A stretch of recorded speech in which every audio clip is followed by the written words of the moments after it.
Bonjour et bienvenue dans cette nouvelle vidéo de l'association Communicassou. Alors aujourd'hui on va voir un petit peu comment fonctionne le bouton SOS de votre téléphone Android. Il faut savoir que tous les téléphones Android ont la possibilité d'envoyer un message SOS en cas d'urgence. Et ce message SOS donc peut être envoyé grâce à l'utilisation du bouton marche arrêt de votre téléphone. On va voir un peu plus loin comment tout ça fonctionne. Donc le bouton marche arrêt du téléphone il se trouve ici.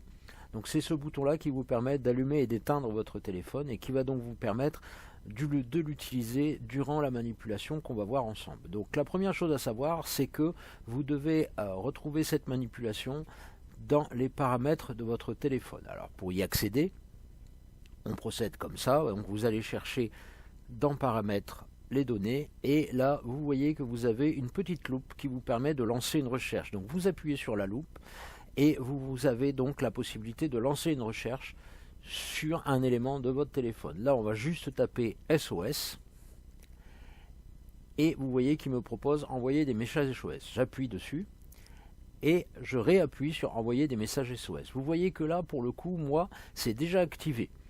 Vous voyez aussi que là je peux le désactiver et le réactiver. Et donc une fois réactivé, vous avez cette possibilité qui vous est offerte de savoir combien de fois il est nécessaire d'appuyer sur le bouton pour pouvoir lancer le message SOS. Donc comme je vous le disais, ce message SOS doit être envoyé par le biais du petit bouton, je le remontre une nouvelle fois, marche arrêt qui se trouve sur votre téléphone. Donc ensuite, une fois paramétré, vous avez donc la possibilité d'envoyer un message SOS sur votre téléphone en appuyant 3 fois pour moi consécutives sur le bouton marche arrêt. Donc ça permet de vous géolocaliser et ça permet au secours de vous trouver plus facilement.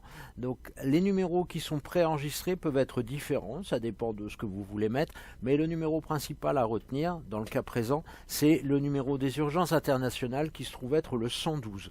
Donc ça reste quelque chose de super important parce qu'il faut savoir que le 112 vous permet d'être connecté directement au service d'urgence et donc il ne faut pas hésiter à l'ajouter dans la liste, sachant que de toute façon votre téléphone normalement le fait d'office.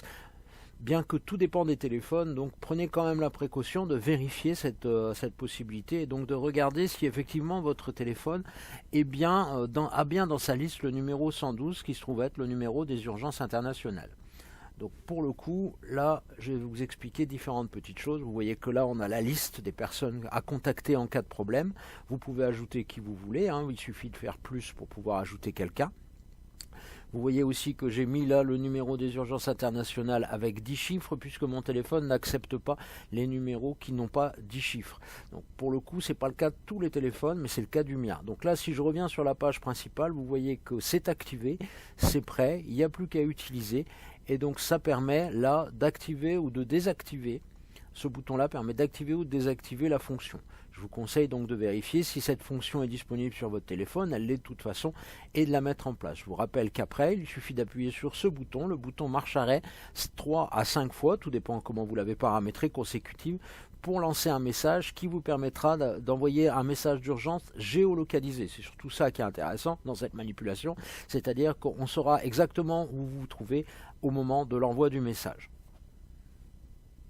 N'hésitez pas à partager et bonne journée à tous.